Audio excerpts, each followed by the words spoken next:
Welcome to the Sharpe Way Show. So happy that you have joined me this evening, 7 p.m., well, 7:30 p.m. on the East Coast. Got a little bit, doing a little bit of work today, trying to, take care of things before the long weekend. So I apologize for being a few moments late, but I am here. And I want to talk about, I guess, what's some controversy today and throughout this Olympics in general. It is the idea of what's okay to what is fair. How about that? What is fair in Olympic competition? That's really what we're dealing with right now. What is fair in Olympic competition? And that's not an easy question. I don't think it is at all. I think it's a challenging question. And I am torn on these controversies. And usually I've got, Larry Sharpe's going to tell you what he thinks is right and blah, blah, blah. And that's normal for me. That is. Not this time. This time I'm actually torn on several issues. I am torn on this. And I want to bring up the piece with Sha'Carri Richardson, the super amazing athlete who has been suspended because she smoked weed or did an edible or whatever, but she had, she had done weed in whatever format she's done. I don't know if she smoked it or not, but whatever. She had done that, and she is basically been suspended, and she's going to miss one of her big events. And this is a show called Speak for Yourself, and I got it off YouTube. So I want these guys make some really good points. And I want to cover some of the points they make. They're interesting. But it begins with her apology. She says, we all have our different struggles, different things we deal with. But to put on a face and have to go out in front of the world and put on a face to hide my pain. Who are you? Who am I to tell you how to cope when you're dealing with pain or dealing with a struggle that you've never experienced before, that you've never thought you would have to deal with? This is her talking about how she handled her mother passing away. Let me just go down a little bit of this here. We all have our different struggles. We all have our different things we deal with. But to put on a face and have to go out in front of the world and put on a face and hide my pain. Who are you? Who am I to tell you how to cope when you're dealing with a pain or you're dealing with a struggle that you never experienced before or that you never thought you would have to deal with? So, Marcellus Wiley, I know we talk track more than any other show. What is your reaction to Sha'Carri Richardson? Now, you might think, what are these guys going to say? Look, the young girl, and I use that girl. She is an adult. She's 21. But I'm sorry, I'm an old man, so sometimes I feel that way. I probably shouldn't. The young woman, she's 21 and she's an adult. And, she smoked weed or whatever in a state where it was legal. And that's true. Roy brings this up. Roy says, "Loud, the young lady who smoked weed." And they say it's legal. Yes, it is absolutely legal. Yes. So what are they going to say? Well, my gut initially says, well, she smoked weed. Is it a big deal? But it is a big deal. And let them explain why. Missing the Olympics over failed drug testing. Yeah. My first reaction is I'm actually relieved because of the circumstances. I'm going to be real about this. I owe her an apology that mentally I was having a conversation thinking when the news broke that it was performance enhancing steroids. And there's the thing, right? A lot of people thought that somehow they were enhancing it, right? She was taking it to be a better athlete in some way. That was what some people thought, right? And then we found out, well, her mom passed. She's trying to cope with pain. That's an issue. Is that enough? Etc. And then it came out to be weed. And then I realized, oh, okay, I know what's going on right here because I've been through this situation before. I did lose my mother while I was still an active player in the NFL. And you know what? It didn't give me a license to ill. It did not give me a license to break rules and restrictions. See, these guys take a real hardcore stance on this. They take a hardcore stance. They're like, no, the rules are the rules, and that's it, right? The rules are the rules, and that's it. And there's a part of me that agrees. It's not like she didn't know that was against the rules. And when you go down here, you do know it's the rules. The thing about this one is so many players that used to smoke weed and play. I had teammates as well. There's a Percy Harvin quote out there that said it wasn't the game he played in 9 years that he wasn't high. Percy Harvin. So I know that this has always been around the culture. Let's talk about. So let me grab a couple comments because that's very anti-libertarian, but I get what they're saying. And there's a part of me that agrees. But there's a part of me that says, it's weed. Her mom died. What are you doing? Right? So I'm a little torn on this one, but I get where they're coming from. And I mean, in the state she smoked it was legal anyway, even that. So let me grab a couple of these here. Ryan says they must change the rules or abstain, bottom line. Yeah, there's a point. Yes, absolutely. Yeah. So the internet surfing guitarist, wow, you all made that all one word. Okay. Says would have turned in Anne Frank for following the rules. Turned in Anne Frank. Oh, following the rules. Okay. I get where you're going with that. I mean, it's a little bit too, I mean, you went right to Nazis. I mean, we don't have to go right to Nazis, Mr. Surfing Guitarist. It's not required. I get it. But, you know, both points, right? I mean, in this case, she's not going to die. If you turn her in, the Nazis don't put her in a camp and kill her. So it's not that. But I do get your point, right? You're saying it's not a big deal, let it go, or bad rules. Yeah, but it would be different, I guess, in this case, right? Anne Frank didn't, right? Anne Frank didn't agree to the rules, if that makes any sense, right? She didn't go, yes, I agree to it. She was fleeing the rules. She was trying to escape the rules. And the people in Holland were conquered. So it's not the same thing, even though you've gone right to Nazis. Not the same thing. In this case, she has voluntarily accepted these rules. She knew the rules. So that's the piece, right? So that's why it isn't the same. I'm not saying you're wrong in that it's all I'm saying is it's not the same as what you just said. How about that? I'll leave it at that. David says it's legal, but the private organization has a standard. If you don't like the standard, change the standard. A valid point too, right? A valid point too. Didn't they let Michael Phelps swim while he was using weed? Oh, I don't know that, Brian. Did they? I'd like to know if that's true or not. Yeah. Yeah. Brian says, didn't they let Michael Phelps swim? Oh, yeah. Got that. Sorry. Yeah, we go. All right. So yes, I was being hyperbolic. Okay, good. So we're in the same world there. Thank you. I'm glad. Yes. I like that.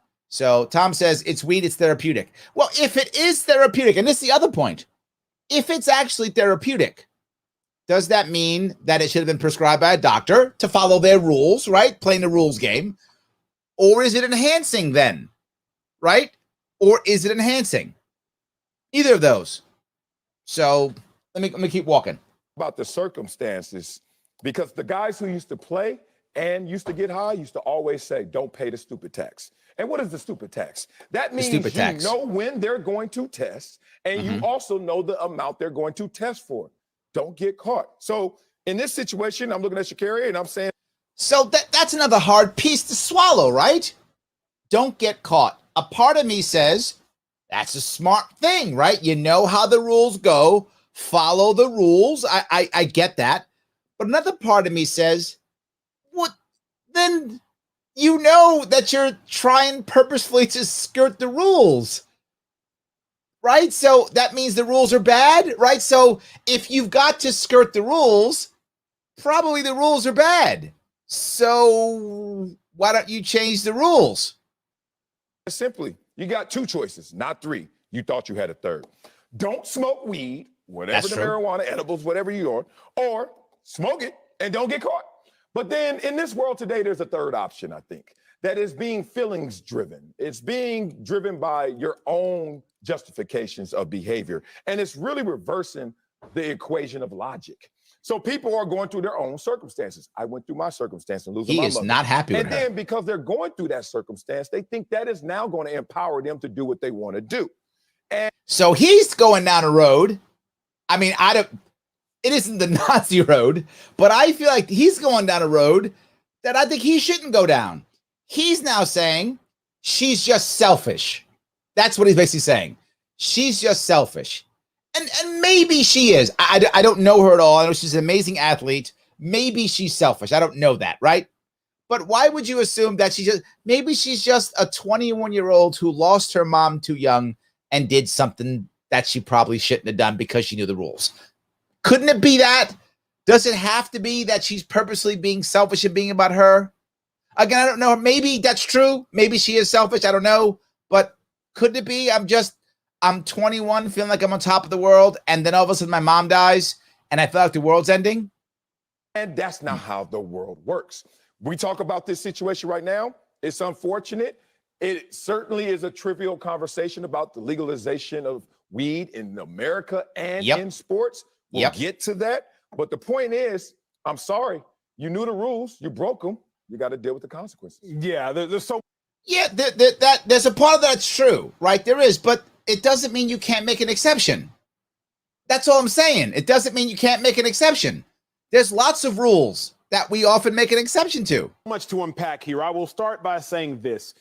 You could submit that Sha'Carri's support staff and society failed her in not adequately providing her athletically legal way. So, look, this is a valid point, too. Doesn't she have a team around her? Doesn't she have an Olympic team? Don't they realize that when mom dies and you're young and you're on top of the world and your mom now can't see you win an Olympic gold medal or whatever? Doesn't that kind of mean that you might let me give her some support structure? Maybe there's a way of dealing with this issue? Maybe. Ways to grieve and to cope with the loss of her mother. It's a valid point. Trying to do. It's a valid point. Now, with that being said, there are stupid rules in sports. Okay. True. But you still have to adhere to the stupid rules. Oh, this guy's hammering too. Of how stupid they are. Yeah. Both these guys are like, no, rules. You know what, Mr. Surfing Guitarist? These guys might have turned Ed Franken. You might be right. These guys might have. They're both though like hardcore. They might have. Before there was Sha'Carri Richardson, there was a man by the name of Christian Coleman. You want to know why we ain't talking about Christian Coleman? Because he's suspended right now. Yeah, he got And he's suspended because of a stupid rule. In track and field, if you have a whereabouts failure, 3 of them over 20. Now, what a whereabouts failure is, whenever you're, I forgot what time period is prior to the Olympics, so when you're going to Olympic trials, you have to be available for a drug test at certain time periods, whatever those time periods are. So if you aren't available, it's called a whereabout violation. You can only get 3 of those, or 2. You can only get 2 of those in the year. Once you get the 3rd one, you're suspended, right? So you got to be able to, be available, or you get suspended, right? Because they assume that you're somehow cheating. That's their assumption. That's what he's talking about here. 12 months, you get suspended. Christian Coleman had a whereabouts failure. As an Olympic athlete or an aspiring Olympic athlete, you have to update your location whenever and wherever you travel to. Because if a drug tester comes to your home and you are not there, strike 1. So Christian Coleman, reigning world champion in the 100 meters, he's not going to be at the Olympics this year because of a stupid rule. Yeah. But maybe we should make some exceptions or change the stupid rules. I don't know. I don't feel it's so black and white. This is my piece, right? I believe in contracts. I do. And I know people get mad at me sometimes about it. I believe in contracts. You make agreements. You're supposed to be, dealing with your agreements. I get it. And you play by the rules that you agree to, right? These aren't rules that are imposed upon you, right? You agree to the rules. But there's another thing, though. Yes, it's a private organization, but the Olympics is basically also a monopoly too. So it's not like you can go to different Olympics. If you don't like this Olympics, you can go to another one. So while, yes, you agree to the rules, there's only one Olympics. If there was 2 or 3 Olympics, you can go, I hate the ones who don't like me smoking weed. I'll go to the weed ones, right? I mean, you could do that in theory, but you don't. So that kind of skews it a bit, right? But also it's weed. And her mom died.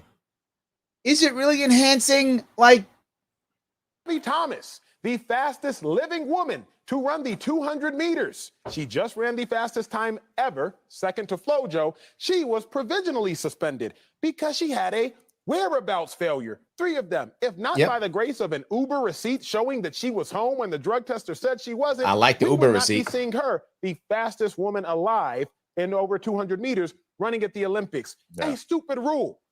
But you got to adhere to stupid rules. We have seen greater athletes. Okay, let me grab a couple more comments because you guys are commenting a lot about this one. I'm torn on this, guys. I know some of you be mad. No matter what I say, someone's going to be mad at me about this one. I'm sure. Zach says the whole debate on weed as an enhancer in athletics is an oxymoron when looking at how the Department of Transportation views weed. There's no fine line distinguishing what weed does in the aspect of performance. It either enhances your abilities or reduces them. Well, this gentleman is going to tell you something different, Zach. Keep listening. He's got a different spin on this. Nathan says, I suppose in theory, marijuana could be used to recover from muscle aches. See, there we go. Nathan's already saying something, Zach. Aches and inflammation faster. Maybe that's really why the IOC bans it. See, Zach, maybe there is something, right? You recover faster, inflammation faster, maybe. Roy says, today's athletes must be careful to do their research before they smoke weed in a state where it's legal. The Olympic Committee is made of old heads who are stuck in a stone age. Valid point, Roy. And that's the one of the things, I mean, her team should have known better, right? So even if she doesn't, that's my other part. This gentleman here makes a very valid point. Shouldn't her team have been like, you can't do this? I know it seems right, but to Roy's point, the Olympic Committee is made up of old heads who are going to be stuck in a stone age. It's not going to work. So, yeah. Jennifer says, cannabis has medicinal value. Sorry. This has come up before in other sports. This stigma needs to go away. The rules are antiquated. Agreed. Yes. Ryan says, sativa dominant are performance enhancing. Oh, really? Indica strains put you into couch. That's cute. Into couch. So, Steve, see, there's another one. Someone else is saying this is performance enhancing. I don't know. The surfing guitarist says, no one smokes cannabis for performance enhancement, period. This guy's being bad faith, playing gotcha, even though he knows the rules are outdated. I think his point is, which I get his point, is that she knew the rules. The team knew the rules. Like they all knew the rules. That's what this guy's saying. The team even failed her. The other guy's saying, you knew it. What are you doing? Just don't get caught, is what he was saying. Two valid points, but I happen to agree with you, Mr. Guitarist. I think it's BS. I just respect their points, is all I'm saying. I respect their points, even though I don't think I would go there. Adam says some sports don't allow athletes to consume beets because it's considered an enhancer. Really? Beets? That's an enhancer? Okay. If it's weed or beets, it's a banned substance. That's a valid point too. Yes, absolutely. So Brian says can't find that, but he was suspended from the U.S. swim team. Okay, so he wasn't banned from the Olympics. Phelps was banned from the swim team. Okay, there we go. Roy says athletes do your research and don't put your future in the hands of authorities who only enforce current rules. Trying to change the rules after the fact's too late. There's the other point, surfing guitarist. You trying to change the rules after the fact? I don't know, right? You trying to change the rules after the fact? That seems kind of like, I don't know. Nathan says, Marcellus is a Columbia University grad. He's a very smart guy. I'm not sure if the hard line is the right line, but Olympic competition allows rule changes. They haven't. Go to a doctor, get some help that doesn't crash your lifetime dream. Another valid point. Yes. Another valid point. Yes. Cheating and smoking weed are completely different, says Brian. Adam says breaking a rule is cheating. Guys, this is not cut and dry. At least in my eyes, this is not cut and dry, right? I think this is not cut and dry. Be punished for longer for something lesser because of stupid rules. Yeah, but that doesn't make it okay, right? I'm agreeing with him, right? In that people have done less and been punished worse. That's true, but it doesn't make it right.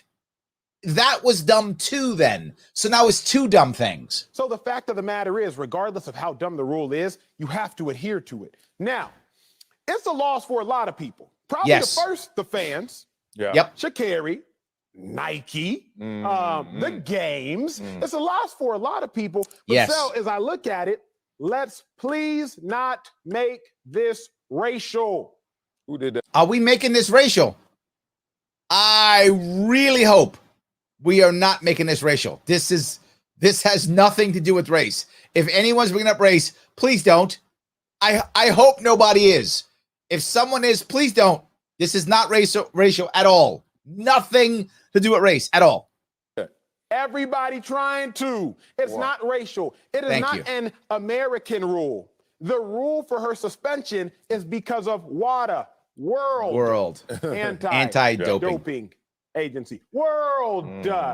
It is not about America, and it is not about trying to hold someone down because of the color of their skin or because of their race. This is true. Yes, well done. So many racial issues in society that we have to be very This is not one of them. when we try to bring them up. It is not an American restriction. It is a world restriction. He's right. That's the other thing on my first lap that I just needed to clarify. Yeah, I'm glad that you talked about it in those terms.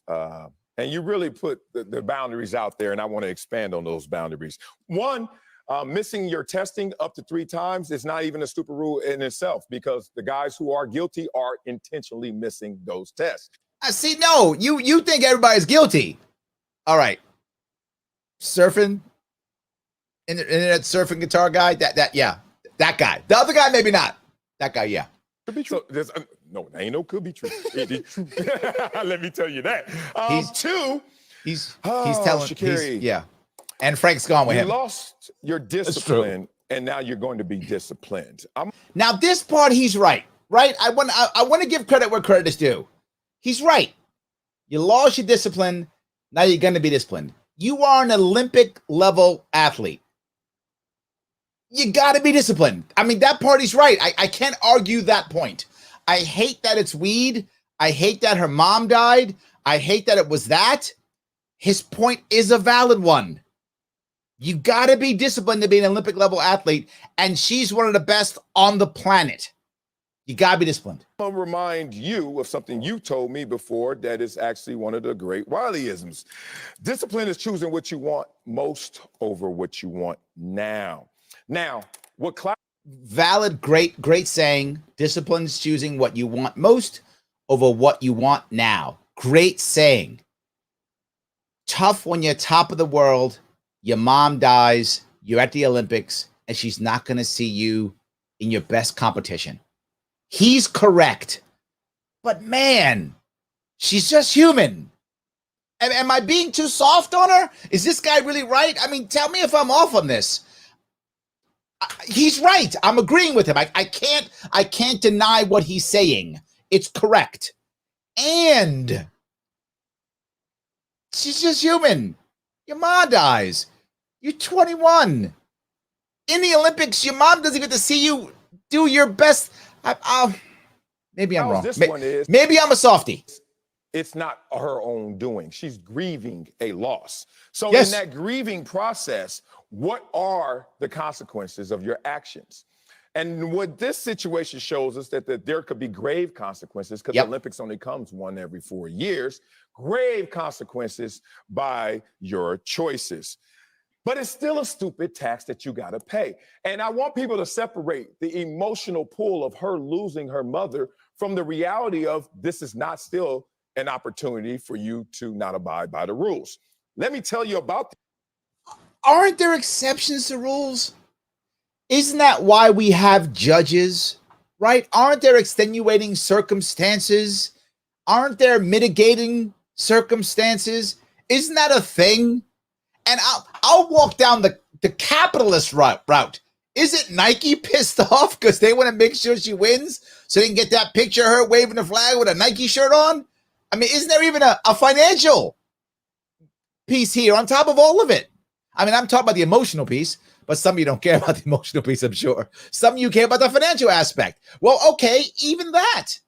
These same rules from WADA, from USADA. God, this is so easy.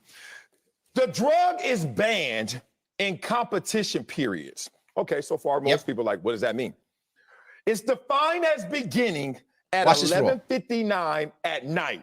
On the day before a competition and ending at its conclusion. So you can't take any of the banned substances 11:59 the day before and up to the end of the competition. That's the rule.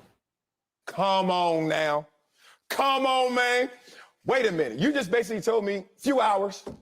You got to be under 150 nanograms per milliliter. Okay, so now we're having a different conversation because reality, there's a problem. Smoking weed, whatever your marijuana level was, was it right before the race? Was it a part of your training cycle? Because marijuana stays in your system up to a month. Cocaine, heroin, 2 to 5 days. Why you know so much about this? That's what I'm at. He knows all of it. He's like, this is a boom, and doing crack is this one. He knows them all. Okay, meth is that one. So if you think about this situation, and God, I know too much about this because yes, you do. Weed, smoke. Yeah, you do. Yeah, you do. Friends and because you had weed smoking they know how friends. To cycle in and cycle out, and that's why they always say, "Don't get caught." Hold on, because he had weed smoking friends. That's how you know. Okay, your friends told you a lot. That's kind of fun. Or don't do it at all. That's the tough one about this, the emotional pull because of her loss. Let's stay with the emotional pull because of her grieving a tremendous loss, a loss yes. some people have had to deal with in life, and if you haven't yet, you will have to eventually. 100%. But we all have to deal with losing a parent sucks, whether you're 10, 20, 30, 40, 50, 60, doesn't matter. Losing a parent always sucks. Clearly harder when you're younger, right? Because you're more attached, you need them more. Clearly harder. But it's hard no matter what. Even if you're lucky and you keep your parents into your 60s or 70s. Awesome if you do. Still gonna suck when they go. But it'll suck less than if you lost them when you were 10 or 20 or something. She's 21. That's early to lose your parents. Tough things in life, so I'm not going to weigh one against another. But because of her grieving, I'm reminded of this. You don't make rules based upon exceptions. You make rules based upon the norm. Yes. Yes. If you're driving to the hospital and you're with your significant other, say you're with your spouse, with your girlfriend, whatever the case may be, and her water breaks. Got to get to a hospital ASAP. So you run a red light. Yep. Well, we can't now remove all red lights in the nation because your running of the red light was actually very justified in the instant. Yeah, but you don't have to give the person the ticket, though. Yeah, but you don't have to give that person the ticket, my friend. Reminds me of a story Gary Johnson told me. Gary Johnson, who you guys know I love. Some of you don't like him, but I don't care. I still love him. He was the governor of New Mexico. And he talked about how he would decide, when you talk about judges and picking judges and such. And he'd asked them a question. His question he asked them was, okay, if the legislature passes a law that says that if a 17-year-old or older is convicted of graffiti, that the penalty is mandatory death sentence.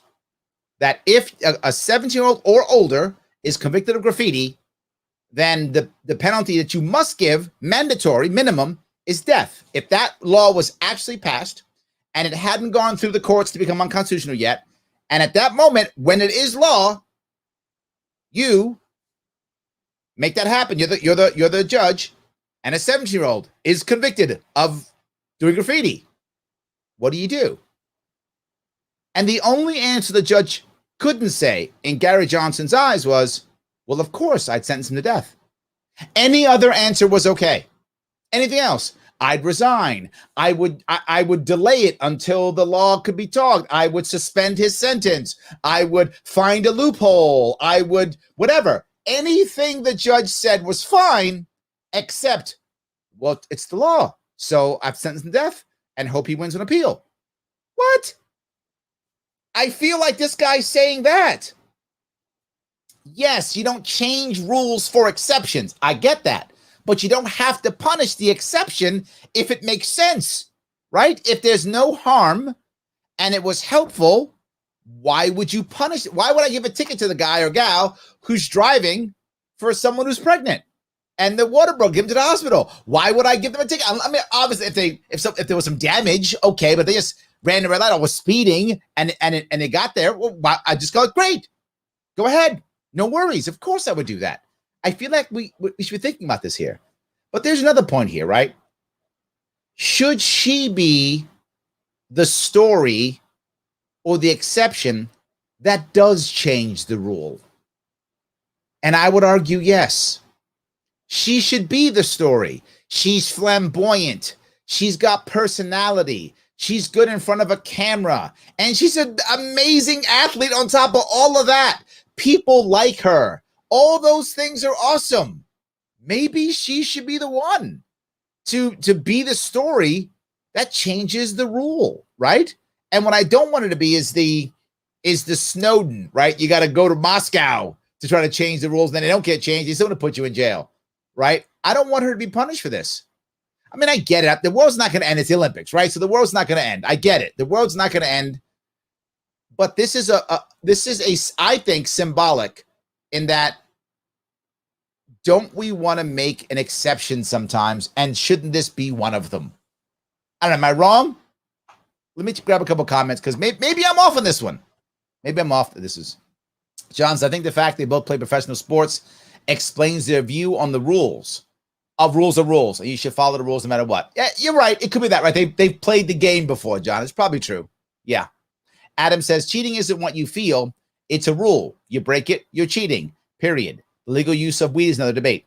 It's also a valid point, Adam. I get it. It's a valid point. It just seems so unnecessary. But again, I can't argue these points, right? She knew what she was doing. Yeah. We need competing athletic organizations. Oh, I like that. I like how you're thinking. That's good. I love that one. Roy says, Larry, another note. I really like your interview with Sean Hayes, Unicorn. Thank you, my friend. I'm glad you watched that one. Yes, he's a good guy. Sadly, he didn't win in his primary. He didn't, but yes. Brian says, weed isn't performance enhancing. Nobody smokes a joint and wants to go on and run a race. That's kind of funny. Yes. Yeah. Adam has a valid point against this one, Brian. Now he says, sometimes items are banned not because it's an enhancer, but it has some other health benefit. There we go. Nate says, regulate beets like onions. I'm in, Nate. Thank you, brother. Absolutely. I think you're completely correct. I love that one. Yes, very good. All right, let's see here. Steve says, I forgot the exact term, but weed supposedly increases the body's ability to process gases, oxygen in the blood. It does enhance performance in theory. Regardless, it's the type of thing where all athletes should be allowed to do it. Alcohol eases pain too. Valid point, Steve. Valid point. The surfing guitarist says she should have been smarter, but these guys should be passionately ranting about how stupid the rules are instead of ranting about how she's paying the stupid tax. Yeah, I agree with you. I think you're right. I wish they were attacking the rules more than attacking the stupid tax. I agree. Yeah. And he continues, he says, this is an opportunity to break the rules of the person. Yeah, I think it's true. Yes. Rob says, if this revolutionized the use of weed in sports and abroad, federal regulation, etc., this would be bigger win for the American than gold, in my opinion. You have a very valid point there. If she's the face of normalizing self-medication with cannabis products, awesome. I mean, if I'm a cannabis company, I can't wait to throw her a couple $1 million to promote my stuff, right? I can't wait. I mean, I'm calling her now. I'd have had her agent on the phone hours ago. When can we get her in? I mean, without question. It's a valid point. Yeah, it's a valid point. Again, very good. I like that. Yes. All right. Adam, Larry, didn't you ask yourself why there is only 2 black guys are debating this and not in the race discussing issue with them? Of course not, because he was right. This is not about race, Adam. I know you're teasing, but no, like you're right. Yes, not about race. This is totally about, yes, absolutely. Yes. The little humor, the only thing about race here is the event itself, the 100-meter race. Yes, absolutely. Yes, that's very good. Absolutely. All right. What is the point of being an Olympian? Being the best at your thing or following rules? Another interesting one. Yes. Yeah. Queen Nia says, these rules have been in place since before she was born. Another valid, right? And I'm going to cover that in the next segment. I'm going to talk about in a second. But yeah, this is a valid point, right? Since before she was born. That's true. And they don't know if she has a history. Yeah. She's agreed. Yes. People don't generally say, oh, yeah, let me see if this helps me get over my hurt or pain. Ooh, so you're saying that she's done weed in the past, and that's why she used it, because she knew that it would calm her. But does that make it worse? I'm not sure that makes it worse. In theory, that might actually make it better. And hear me out in this one. Queen Nia, hear me out in this one. If she just grabbed something, not knowing that it would work to kind of ease her pain and calm her down, then that would go to the other gentleman's point of she lost her discipline. But if she knew it and was like, this will calm me down, then that was more discipline. But then wasn't that enhancing? So I think either way, yeah. I don't know. Either way, yeah. So someone prepare for that show really well. Don't I always, Tom? Don't I always? Yes. Aren't there extenuating circumstances? What if the next person says, my third cousin died or my dog died? Where's the line? Stupid, I know, but people push boundaries. Nathan, it's a valid point, right? And I think at one point we do draw a line. My worry is I feel like this line is too close. It needs to be further out, right? I mean, we do that in general, right? We decide that someone, is an adult at 18, but not 17 and 364 days. Is that one day real or not? No, but we've made a line. I think we have to make a line. I agree with you. We have to make a line somewhere. Maybe immediate family. And generally speaking, there are lines like this. The Red Cross has lines, right? I know that the Red Cross has lines because you only get help if it is your immediate family, right? They draw a line around your immediate family. So if your uncle passes, the Red Cross doesn't help you out, like as if your mom or your wife or your husband or your son or daughter passes. They only count immediate family. I think we can draw that line. It's possible to draw that line, and we probably should in some way. Yes. So Jeff goes, it was against the rules for black people to drink from white-only water fountains just because the rule doesn't make it right. So one guy goes to Nazis, the other one goes to segregation. All right, guys, we don't got to walk down these rules like that. We don't. Yes, you are correct. I can't deny your logic. That's correct. But you don't have to walk down that road. Yes, right? I mean, but so all right. The same thing I talked about. I did deal with the Anne Frank. I'm gonna deal with this one too, Jeff. I'm not gonna walk away from this one, even though you walk down this road. I'm not gonna walk away from it. Yes. And what I would say is, right, and this actually, something like this happened actually. I think it was Harry Belafonte, if I remember the story right. Harry Belafonte went to the South. He was in the North. He went to the South and he had a job or something. And he got some job in the South and he knocked on the front door of a white person's house during segregation, during Jim Crow era. And you couldn't do that in that area. You were black. You had to go around the back. You couldn't go to the front, white entrance in this case. So you know what happened? A couple Klan members showed up at the mother's door. And when they showed up at the mother's door, the Klan members were like, why this kid do that? And the mom was, or the other uncle or whoever it was, I don't remember, one of his family members was like, oh, he didn't know, right? He's from wherever, Boston or wherever he was from. He's from Boston. He didn't know the rules, blah, blah, blah. And the Klan decided at that point to just threaten them because, nice Klan members, and not actually hurt or wound or punish or kill anybody. Even the Klan made an exception. Like, even the Klan made an exception. Okay, the kid didn't know, so we won't beat you or lynch you or kill your family or whatever the pain of that would have been normally. So, again, because he didn't know. But what would the Klan have done if they did know? It was still wrong. I don't know. Why'd you guys go down that road? Anyway, I'm not walking away. Yes. Actually, in this case, take out all the red lights. You guys are the best. You were being lenient, Larry Sharpe. I love it, though. I appreciate both sides of the issue, truthfully. Thank you. I appreciate that. Yes. Came to the party late, says Christine. Let the girl run. Pot's a freaking joke. I would agree with that one. I would agree with that one. Rochelle says, yes, she should be the, I think you mean, what? I don't know what that is. Catalyst to change the rules? Maybe. Yes. But I do think 100%. I think she should be the person to change the rules. I agree. Dixie says, Larry, this is a private organization and not the government. Your Gary Jansen analogy isn't really good here. She chose to join the organization's event. Yes, 100%. Yes, Dixie, you're correct. She did, and that was my point earlier, right? And actually, I think it's Queen Nia's point also. The rules were already in effect for decades, right? So she knew what she was getting herself into. 2 points I'll bring up. One, why didn't her, and this the other gentleman mentioned perfectly, why didn't her team help her out and tell her, right? Why did her team go, dude, what are you doing? You can't do this against the rules. And they did, number one. But number two, Gary Johnson's analogy on judges could also apply to the IOC judges. They could say, you know what? She wasn't partying and being undisciplined, right? Which would be one reason. She wasn't trying to use it to gain an advantage. She was using it to deal with grieving her mom's death, who literally is not going to see her days before she wins medals.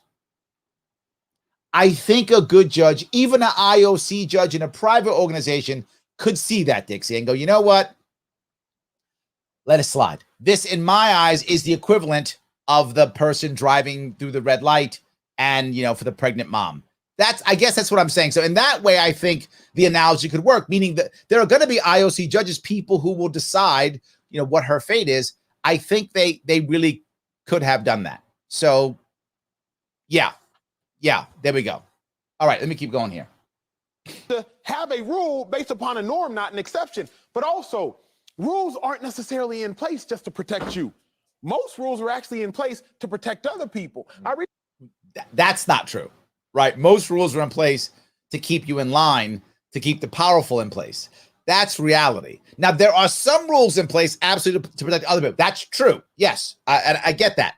And as a general rule, those are the best rules. Like, don't murder people. That's a great rule. I like that rule. We should keep that rule. Don't rob people. Awesome rule. Let's keep that rule. I like those. So the best rules are about protecting others, right? Those are good rules. But most actually aren't. Most are actually to keep people in check.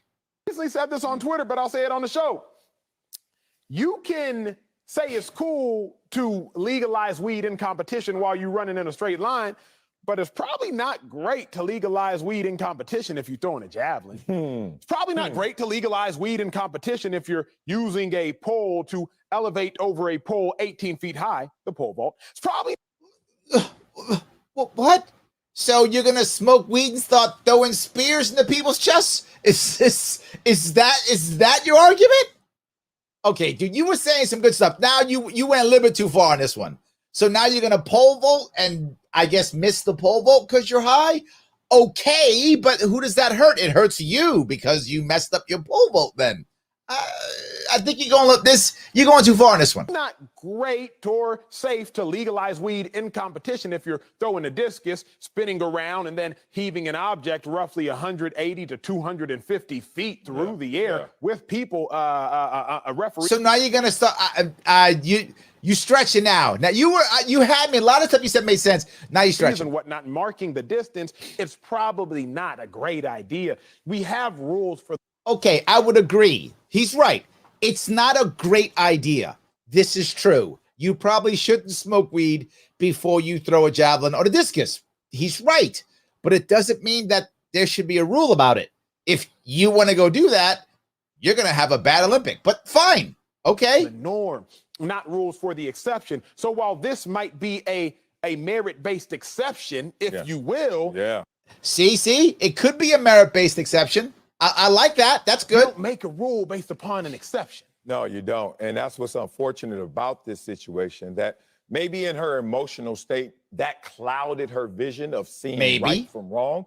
And now she has to deal with the consequences. She made this bed. It's time to lie in it. And Richard. Man, that dude is you.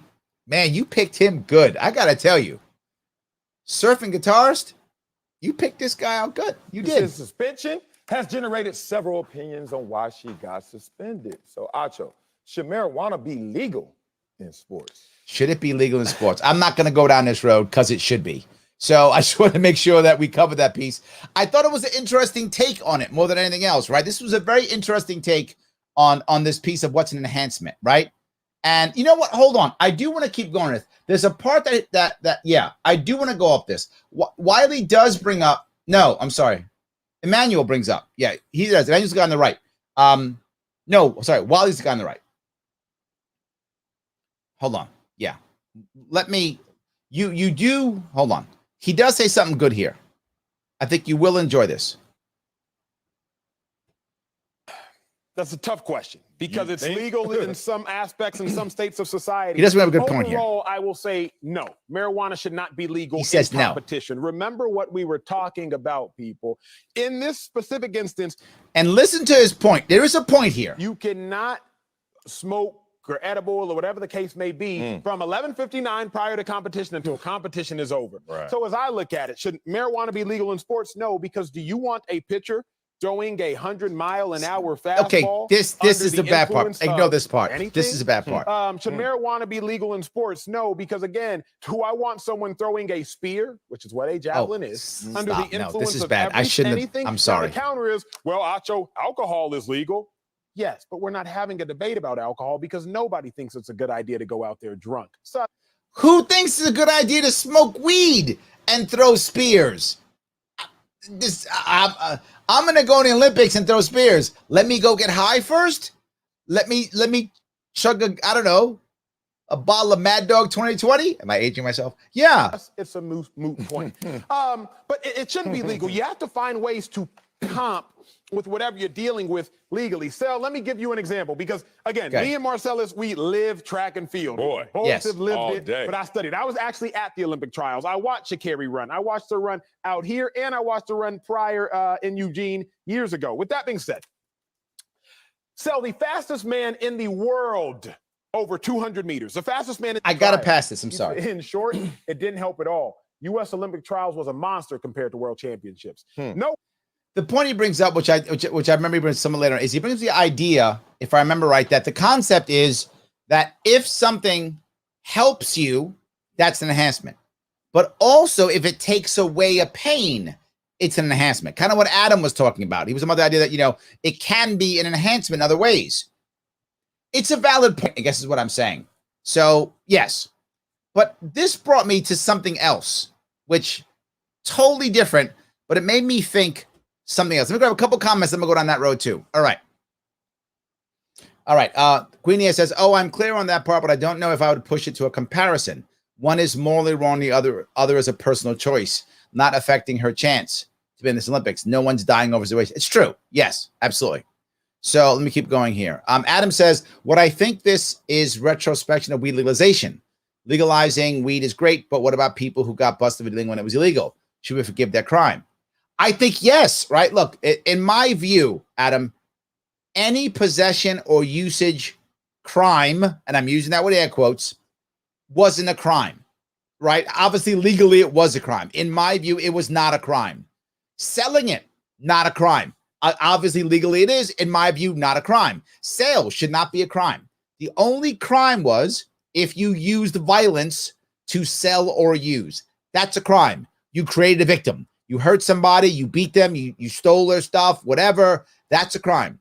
If you're convicted, in my view, if you're convicted of anything that's not criminal, meaning anything that there was no victim, I would immediately expunge all of those records.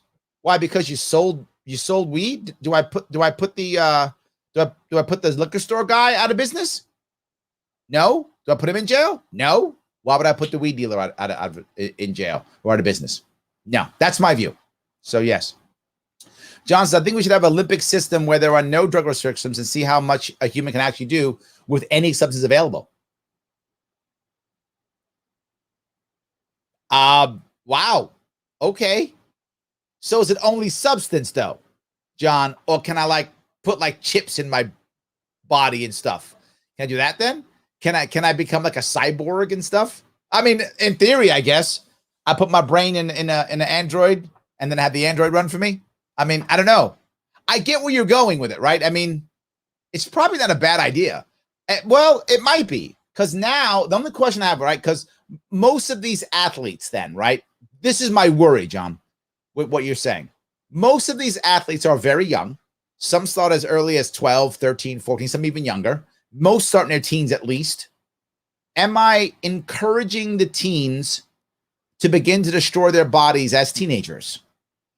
And the problem is, and you know this, John, you were a teenager. You thought you were indestructible. So did I. So did most of us. We thought we knew better. We didn't, but we thought we did.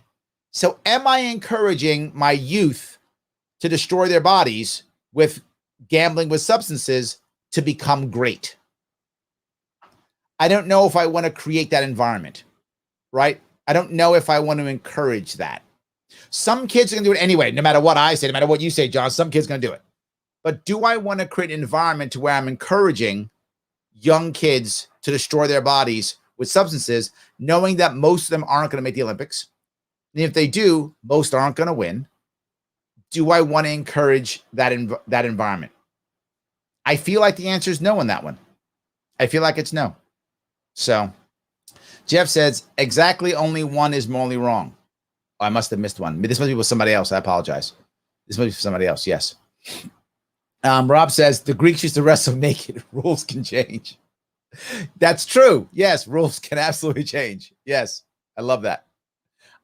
Roy says, Larry, when the time is right, bring her on your show and let's hear her side. I love it. If she comes on my show, I would take her in 5 seconds. Absolutely. Yes, I would take her in 5 seconds. Yes.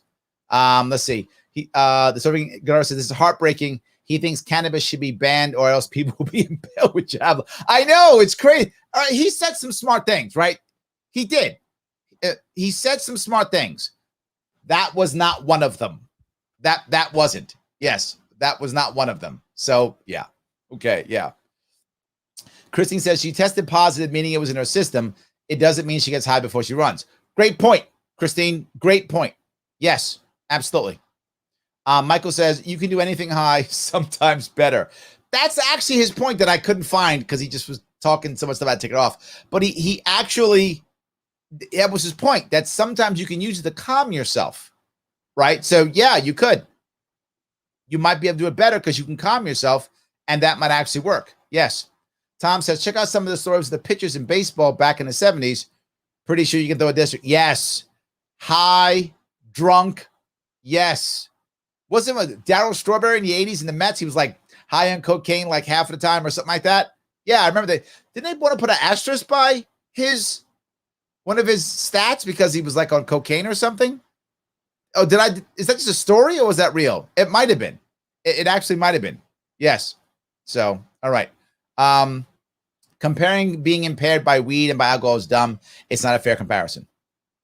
John says, I believe any substance should be legal in all sports. If it's legal, all can do it. It means it maintains a level playing field. Because if one person uses a substance and doesn't get tested, has an advantage while the other one got tested, is qualified, and could possibly beat the other one that's under the radar. Valid point. Steve says, my takeaway from all this has nothing to do with her, but with showing the deep divide between libertarians and conservatives. Ooh, interesting. We have about half the country still feels any substance is immoral and should be banned as much as possible. Interesting. I can see your point, Steve. I can see your point. But I'm not sure every conservative, I mean, maybe. There are many conservatives who think weed is bad, should never be illegal. I agree. But there are also Democrats and liberals who think so too. You're right, more conservatives do. But the other question is, do the conservatives actually care about the weed if someone else does it? I'm not sure. But it's a valid point. I see where you're going with it. Absolutely. Absolutely, yeah. Okay. The Surfing Guitar says, Canada is retroactively giving out pardons for cannabis convictions, as they should. I love it. I want to go on another road if I could. Enhancements. Do you guys remember the Blade Runner Olympics? The guy who was born with both of his legs were missing his feet, if I remember that was the thing, and he got those special blades he ran on. Remember that? Of all the battles athletes fight to get to an Olympic Games, none has been greater than those fought by Oscar Pistorius. He is the only athlete here who doesn't just take off his street shoes and put on his track shoes to run. He takes off his street legs and puts on his track legs. Now, this part, right, the reason why I bring this up is this is clearly, in my view, an enhancement. Am I wrong? And this thing these things, not just one thing, because weed would be one thing.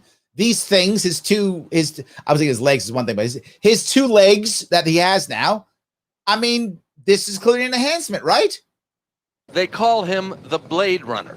Born with deformed limbs, his running blades may be the most controversial pieces of equipment in sports. If it was such a technologically advanced piece of equipment that many of the people you interview claim it is, then why isn't everybody running close to the times I'm running on it? And that's the point. As long as Pistorius was running on the Paralympic circuit, nobody complained. Yeah, nobody complained about the Paralympics circuit because everyone, again, this goes back to the rules thing. Everyone knew that that's the rules. If you're in the Paralympics, you're probably missing at least 1 limb, if not more, which means you're going to get enhancements to make it work, right? That's kind of how it works, right? I get that. Everyone gets that. We understand that. This one. But now that he's won a court battle and can run against able-bodied athletes, the question is not whether the artificial legs slow him down, but whether they speed him up. Yes. He finished second in this pre-Olympic warm-up meet in Italy. I've got 2 weeks to London to sharpen up, so I'm happy with tonight. Not just the blades are an issue. Yep. Some say he's also lighter without lower limbs, and so potentially faster. Now, that's a weird one too, right?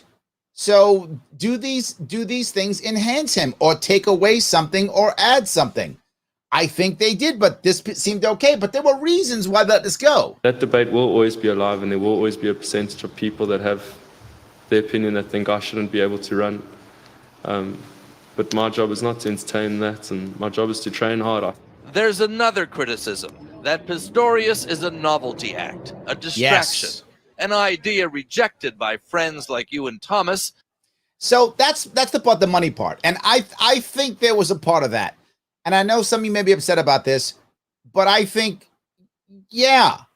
there was a part of it where we wanted to watch the Blade Runner. We called him the Blade Runner. Like the Olympics were like, this will make a lot of money. We'll love it. We'll sponsor him or something. Then he shot his girlfriend, and all of a sudden he wasn't so cool anymore. But usually shooting your girlfriend, you lose all the cool points after that. Don't do that, by the way. A silver medalist at the... In fact, hold on. Don't shoot anybody. Not just please don't shoot your girlfriend, and don't shoot anybody. Don't shoot people. That's a bad idea. Atlanta Games. I don't think it's like a sideshow, or I don't think people are tuning in just for the value to see, I don't want to say the word freak show because that's wrong, but you just said freak show, didn't you? You just said it though, right? I don't want to say freak show, but I'm going to say freak show. I think they're tuning in because they're seeing an athlete who, good on him, is running fast enough to compete.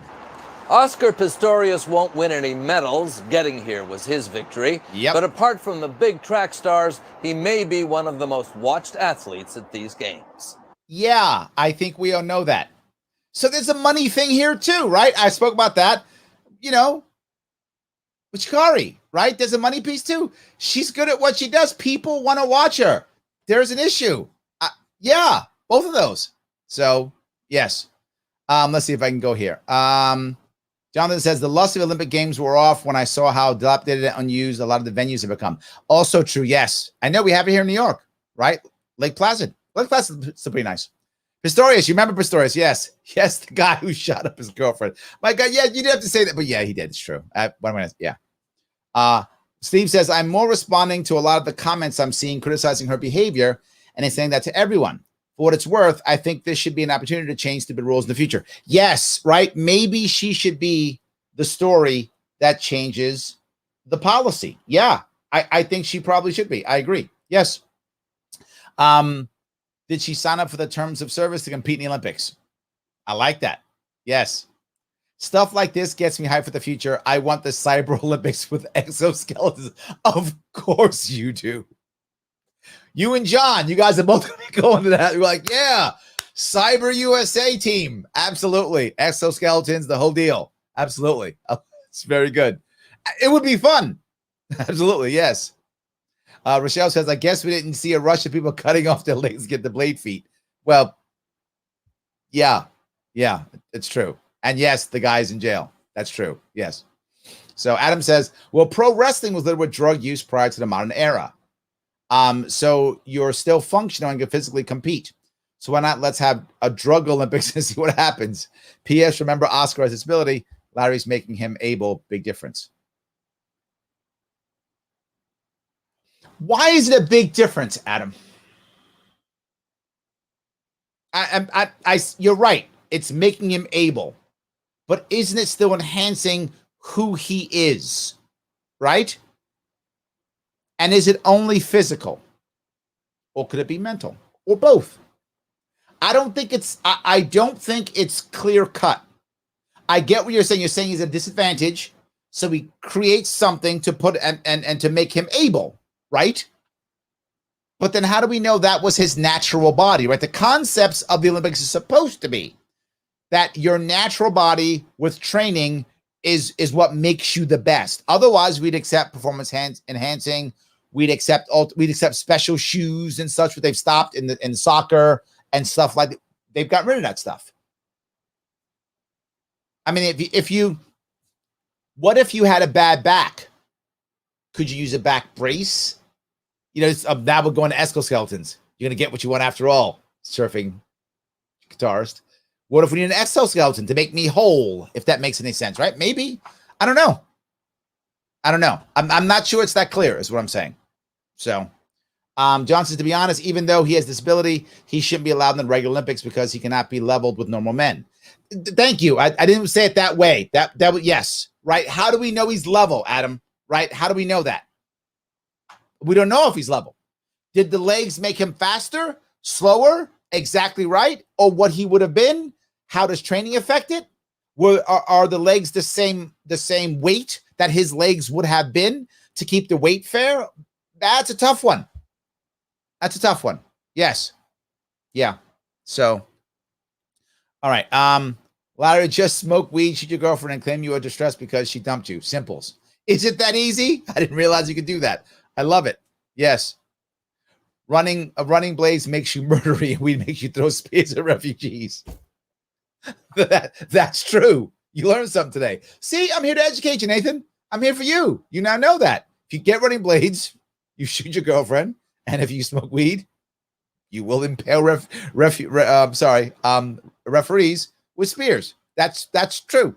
Yes, I love that. That's pretty good. I like that. So, all right, yes. See if I can grab this one real fast. Oh yeah, we're gonna talk about the person with the sign that ruined the Tour de France. We weren't gonna, but for those of you, since you brought it up, it was a young woman, was it? It was a young woman who had a sign and she was like, take a picture of me. And she was so selfish, literally people collapsed and got injured, and she wrecked the race because she was so worried about putting her own sign out in front of people and trashed a bunch of people. It was really bad. The selfishness in that was horrible, right? The selfishness was horrible. See if I can find it real fast. I can find it. I'll show if I can find it real fast. It might be here if we can find it. Yep. And hold on. I'll bring that up right now because you mentioned it. Hold on. But the selfishness there is what drove me crazy, right? The idea that she thought, I don't care about the Tour de France, even though I'm right there watching it, and I still didn't do it. Hold on. And here we go. You'll see this one right now.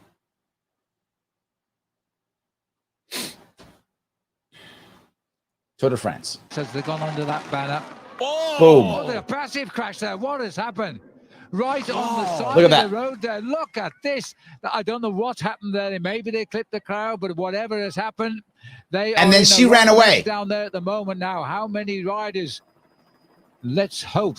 That is a massive crash. Look, there she is. Boom. It was a Jumbo Visma ride. It wasn't Roglic, was it? I think that was Tony because Martin. The whole that just went down. Could have been Tony Martin. Yes, it could have been. Look at that. People getting hit. He just flying all over the place. The road bikes lost flying. The front wheel.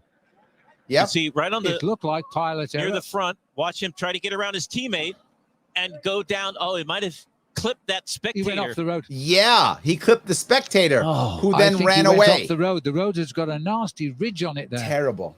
It's got a nasty ridge. It does. Is, what's going to happen? How many people there are she going is. to get back up? Right, see, I'm cool. Right there, left of your picture. Boom. Oh my goodness me. Oh. Yeah, I thought you might enjoy that one. Yeah. See, Mom, look, I'm cool. I got internet cred, and I've just ruined the Tour de France and caused injury. Yeah. Yeah. So, Michelle, hope that was good for you. Yeah, that was horrible. You're at the Tour de France, which I'm assuming if you go there, you like bicycle racing, right? Otherwise, why would you go to that, right? I'm assuming that if you go there, this is a sport that you like. Well, it's like one of the greatest events of bicycle racing. So if you like that sport, you got to be like, oh my God, I'm basically at a Super Bowl if I like football. Awesome. And your thing is, take a picture of me. That's our culture right now. That's our culture right now. Really bad. Yes. What do you mean ruin the Tour de France? Well, maybe you don't care about bicycle racing, but yeah, if you care about bicycle racing, yes, absolutely. Yeah. So I assume she did. Well, I do want to think about the next piece, which is Queen Leah says, John Lilly's point makes me think about transgender competing in the sports in the gender they identify. And I want to bring up that piece now too, right? I want to bring up that one also. And that is the woman Laurel Hubbard and what she's doing now. And I'm torn on this one too. And I go, Larry, wait a minute. Are you being transphobic on me? No, not at all. Hear me out. Why I'm torn on this one, specifically this one. New Zealand has chosen the first transgender athlete to compete at its Olympic Games. Laurel Hubbard is a female weightlifter who will be in Tokyo next month. Supporters call her selection a breakthrough for the transgender community. It's also reignited a debate with critics who say it's unfair for an athlete who used to compete with men to participate in women's sports. That's the part that does bother me. The part that bothers me is because she competed with men as a man at the Olympic level before. It feels unfair to me. Maybe I'm wrong here. Tell me if I'm wrong, but it feels unfair to me. If she had transitioned when she was 17, 18, something like that, or even if she hadn't she's trained her body as a male with males at the Olympic level. It feels unfair to me. If she had been just if when she identified as male, if she was just being male, right, and she wasn't training, or at that point it was he. If he wasn't training, then if he was just being a dude, whatever, doing that, and then transitioned, and then competed against women as a woman, I would feel a whole lot better about it. But in this specific case, she has trained her body as a male competing against males. It feels unfair to me. I don't like this one. I don't. I know some of you can be mad and be like, oh my God, you can be mad. It's unfair to me. She has trained her body as a male competing with males at the Olympic level. It's not like she was hanging out in high school and playing high school basketball or something as a teenage boy. I get it. No, this seems wrong to me. I know some of you are gonna be upset at me. It just seems like it's the wrong answer. I don't like this concept at all. Queen A says cancel selfie culture. Yeah, that would be nice. Yes, absolutely. So that's good. Oh, you're on my side. I appreciate that. Yes. Joe Rogan has spoken about this. Imagine if she's a fighter against real females. She's a fighter against. But the issue that I would have is, right, same thing. If you were an MMA fighter, I don't know the specific situation, but if you were an MMA fighter and you were a male MMA fighter and you had fought at the professional level and trained at the professional level as a male against males, it makes me feel like when you transition, it's unfair. That's how I feel. And maybe I'm wrong, but it feels unfair. You should have trained your body after you transition, or at least just when you train, not against males at that level of competition. Because no female now who has not transitioned, who was born a female, could ever have realistically competed as a male with males at a professional level. That's why I think it's unfair. I think in that case it doesn't work. Some of you can be mad at me, think I'm a transphobe or something. Maybe. I just feel like, you know, it's not the right answer. Let me I'm gonna go a little bit further on this one because they bring a little bit of this up. What I like about this one, CBS actually tries to discuss some of that piece too. MTS Tie-Up has the story. For the headline-making and barrier-breaking weightlifter, all she wants to do is compete. I am who I am. I'm not here to change the world. I just want to, you know, be me and just, do what I do. I agree. 43-year-old Laurel Hubbard, who transitioned from male to female in 2012, is considered a serious medal contender. Well, yeah. Selected to represent her home country, New Zealand, at the Tokyo Games. Makes sense. She's a very dedicated and resilient athlete. I'm sure she's a great athlete. I'm sure she is. To say how honored she is to be in the team. Hubbard also has the backing of the International Olympic Committee.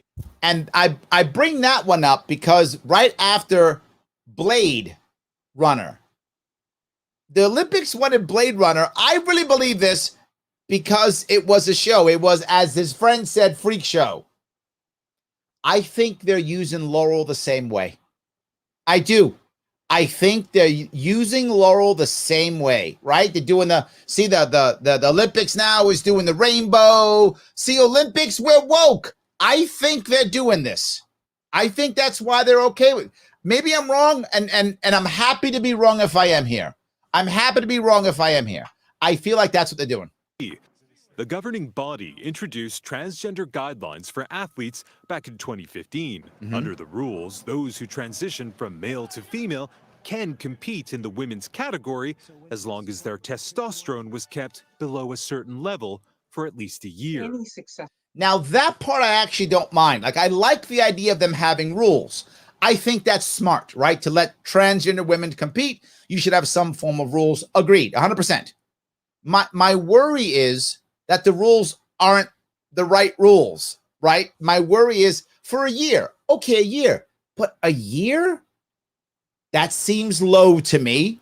I'm not an expert, so I could be totally wrong here. Please, if someone knows anything, please let me know. I could be wrong here. I'm telling my feeling.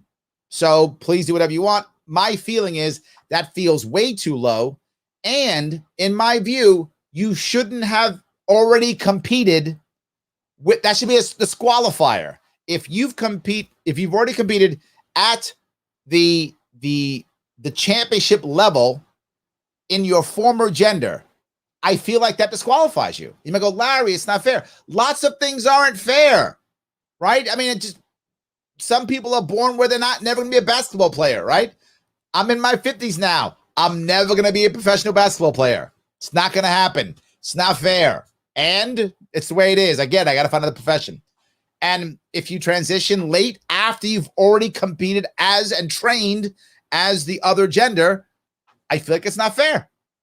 Maybe I'm wrong. I just feel like it's not fair. That's my view. Some of you guys may be mad at me. I apologize.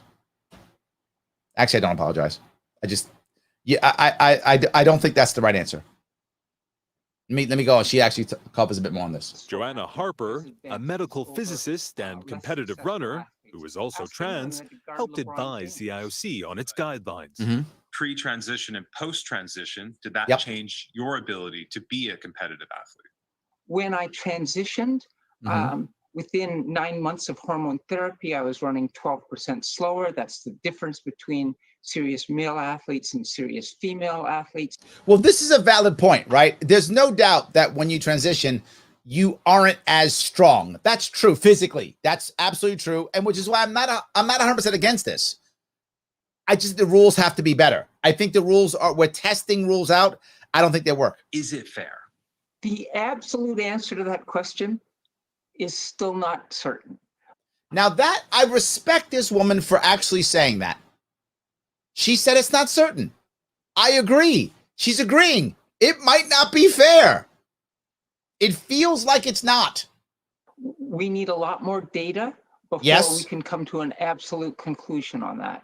Yes, I agree. For those opposed to Hubbard's inclusion in the games, her competitive advantage over other women is certain. Yep.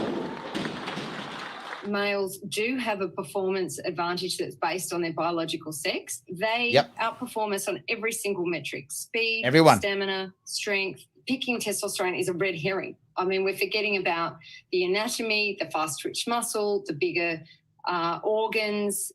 And the reason why I said that is I do think that a regular, everyday male who's just hanging around can easily be beaten in almost anything by a trained woman, clearly, right? In almost anything physically. If a woman is training, she can. If a woman trains at an Olympic level, she's going to outdo any average male. Guaranteed. But when a male trains at an Olympic level, he's going to beat any female. And that's my issue that I know I keep harping on it because that is my issue. She trained at an Olympic level as a male. This is wrong. For Hubbard supporters, whether she wins gold or not, being allowed to compete at the Olympics as a woman against other women is already a victory for trans rights. Isn't that exactly the same thing they said for Blade Runner? I'm telling you, this is the Olympics getting people to watch their Olympic show. This is yeah. I look, I feel for Laurel. I know she wants to compete. I hope she does well. I wish her no ill whatsoever. She's being used, just like Blade Runner was. She's being used. I hope she at least gets a lot out of it. I hope so, at least. Something, I guess. So, yeah. Let me grab some more comments if I can. I know, a bunch of you guys talking about this. I love it. Let's see if I can keep going down here. Let's see here. We did cancel that one already. Yes. All right. Michelle says competing athletic leagues, one for liberals that's gender neutral and allows all the drugs, and one for conservatives that doesn't allow trans people or weed. Problem solved. You know what? You said it earlier, Michelle. You were like, we should have competing. Well, there we go. We got two leagues. One that's like, whatevs, anybody show up, do whatever you want. Makes John very happy. Do we get the cyborgs in this one too? All good. And then a conservative one that no trans people and no weed. And there we go. And then it's all fine. Yes. And Tawago says, it is unfair. I agree. Yes. Christine says, New Zealand's going for the gold. What else are they going to medal in? Oh, my God. She's biologically male. Maybe trans should have their own class. You know, people have talked about that, having like a trans class. The problem is twofold. Well, I understand what you're saying. There just aren't that many trans athletes, right? So she would win because she's probably one of the only ones. So I think there'd be that issue, that there just aren't enough trans athletes to fill their own class or their own league. That's just a practical issue. But it's a social issue too. When you start doing that, you're now segregating trans women separately. And then how does that fit in our culture of going, you guys are over here. You're not, you're over there. So there's a cultural issue and there's a logistical issue to doing it that way. I'd rather just have, in my view, Christine, just have better rules, right? You just have better rules. My piece is what's the history with the woman's body, the trans woman's body? Was it trained as an elite male athlete? If it was, no, it's just unfair. You were trained as an elite male athlete. No, something like that. That's what I feel. So yes. Steve says, is it wrong as a libertarian to not see her as a female in this scenario? I didn't say that she wasn't her. I never said that. I said she shouldn't compete. There's a difference. Or want to refer to her as her. I do, and I have. I still do. Yes. To me, it's one thing to allow a person to live life, do what they want, be treated humanely and happily. This is gender-based competition. Yes. And yes, gender does matter in athletics. You're correct. Absolutely, Steve. I agree. So I'm with you. I agree with you completely. She's a she, and I call Laurel her. Absolutely, that's what she picks. I'm in. No worries. It doesn't mean she should compete, right? Those are two separate things. But I'm with you. So Joe Rogan's on my side. All right, there we go. I love that. Queenie says you may be losing some of your audience. I'm here with you, though. It's unfair because of the different training regimen. What if the training was exactly the same? I'd be more open to it. I'd be totally open to it if the, I also don't think a year is enough to have your testosterone level lower. I think that's not enough. You need, again, I'm not a doctor, so someone's going to beat me up, I'm sure, but you have to go far longer, I think, to have your testosterone levels to be that equivalent of a woman, number one, far longer. I mean, I've been out of shape for a year as a youngster, not now anymore, as a youngster, and gotten back into shape like that when I was young and I was an athlete. And many of these athletes are in their 20s. I mean, she isn't. She's 40, I think. But but many of the athletes are younger. So if you're 20-something, and those of you who are 20-something now or used to be, remember, you can be out of shape and be back in shape in like 2-3 months. That's how your body's working, particularly if you're an athlete. You can get back into shape. Really, they need to be out of that testosterone for multiple years, right? For multiple years and not be trained. Then compete. Because at that point, your advantage isn't as anywhere near the advantage that it is prior to that. It's nowhere near the advantage. So, yeah. So, Adam says, it is your body, your choice. However, I do question fairness. Exactly. You read my mind, Adam. Yes. You read my mind. Yes. Jay says, why don't they just have separate trans competitions? Don't males have an advantage against females, even if they are transitioning? That was my point. I brought this up earlier. They really can't do separate trans competitions. And you're right. They have advantages if they're transitioning. I think you want to be completely transitioned totally for a long period of time before it's okay. So that's just my view. Yes. All right. Rochelle says, I only like watching the rhythmic gymnastics with the ribbons and hoops. Those are nice. I agree. The internet surfing guitarist says, it's unfortunate how trans athletes don't see how much harm they do to the trans community by shoving themselves into gender competitions. This is a valid point, right? This is really tough. I don't want anyone in the trans community to feel less than or segregated at all. At the same time, we still have and will have for a long time and have for a long time still have a gendered culture. That's just what we have. That's what exists. It's not going to change tomorrow. It may never change. That's what it is. And athletics are gender competitions. It's how it works. That's what we have. If this goes back to the smoking weed thing, right? Their rules are rules. You probably don't want to break the rules, right? So they make rules, which is good. They make rules. But when you start doing that, you're right. You're making people upset. You're hurting others. I don't think this is a good thing as a general rule. I think if you're giving people ammunition. However, I don't want to stop Laurel from doing what she thinks is best for her life. So I'm torn on this one, right? I don't want to stop Laurel from having whatever successes she wants to have. She should go have those successes. And she may be screwing it up for others. I think both are true. And I wish she wouldn't. I do. I wish she wouldn't. But I don't feel like I should stop her or anybody should stop her, except the fact, let me go back. We shouldn't stop Laurel or be angry at her because she wants to do what makes her happy, right? Everyone should try to do what makes them happy. My worry is she is making things worse for others. That is my worry. And maybe I'm wrong, right? Maybe a year from now, she'll be a local hero and I'll be totally wrong. And I'll come back on and go, guys, man, was I wrong? Laurel's awesome. That might happen. And I will happily be wrong if that's true. But I think they're going to be hammering her for the next at least month or two over how wrong it was and for how unfair it is. Because I think in this case, it is unfair. In this case, I believe it is. Dixie says, don't kill me. Nothing against transgenders. But can we acknowledge that a biological male physique is different than a biological female physique? I agree with you. Yes. Yes. Biological male bodies are stronger. Women have to work twice as hard to get on the male level. Yes.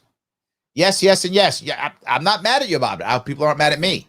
Yeah, it's reality. And it's not a bad thing. So, yeah. OP Mike says, how to decide on 1 year? That's my other issue, right? 1 year seems way low to me. I mean, it seems way low. I would think at least 3, right? At least, am I not off? I think at least 3. That's what my gut says. I have trouble imagining, right? That kind of thing. So, that's it. I don't see why weightlifting has to be gendered. Huh. Make it all purely based on weight class. Everyone competing against everyone. In theory, I get what you're saying. In theory. But still, you're still gonna have an advantage to male physiques. As the woman said, larger organs, muscle mass, stuff like that. But maybe. So, Steve says, I think what we're headed towards is a gender-free, enhancement-allowed, doping-permitted competition. It's probably not a bad idea, actually. This goes back to what Rochelle was saying. We got the kind of like the more liberal libertarian side, then we got the conservative side. Where it's like, whatever. No, only males and females, and no one can be transgendered, and no weed and nothing. And then with the other side, which is like, whatever, just show up. Bring your exoskeleton. Cyborgs, fine. Whatever. Dope up. There's your doping station. Maybe. Where all people can compete with another to show off whoever thinks they're the best. Instead of gold, silver, and bronze, take that out to the top 10 or top 20. Oh, interesting idea. So like the top 10 people, cyborgs included. It's not a bad idea. Maybe. Yeah. John says, is 12% less stronger than a male greater or equal to the percentage of strength between male and a female? I don't know. Good question. And does that matter at the most elite levels or not? Right? Is there a difference between average male and average female versus professional athlete female and professional athlete male? I don't know. Right? Assuming that both male and female average, the average male and average female don't train anywhere near as hard as professional athletes do. So when professional athletes do, does the male outperform even more? Or not as much, right? I don't know. In theory, the male would actually outperform the female further because as the training becomes professional level, in theory, it will be exponentially bigger or better or stronger, I would think. Again, I don't know this. This is a good homework question. I don't know. But your point's a valid one, right? What happens then? Yeah. So, that's just not true. No matter how hard a woman trains, an average male can beat her. I don't think that's true. No. No. Look, when I look at some of them women MMA fighters, and I'm not scared to fight. Well, now maybe I am a little bit older. But when I was younger, I wasn't scared to fight. I wasn't a fighter, but I wasn't afraid to fight. I've been in fights before. I've been punched in the face before. I've punched you in the face before. So, yeah, would I fight when an MMA woman? I probably would have thought I would, but those women probably would have beat my derriere when I was 20. So I wasn't a fighter. I was physical. I was a 20-something strapping man, as most men were, but I wasn't like super strong or super trained. I would bet an MMA fighter woman would have probably beat my tail, probably. I would assume, because she's an MMA fighter. She's a professionally trained athlete. I think I would have got my butt kicked.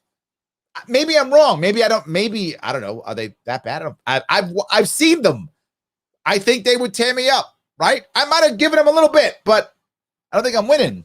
I think professionally trained women can beat men in general, the average male. Then they can. So maybe I'm wrong.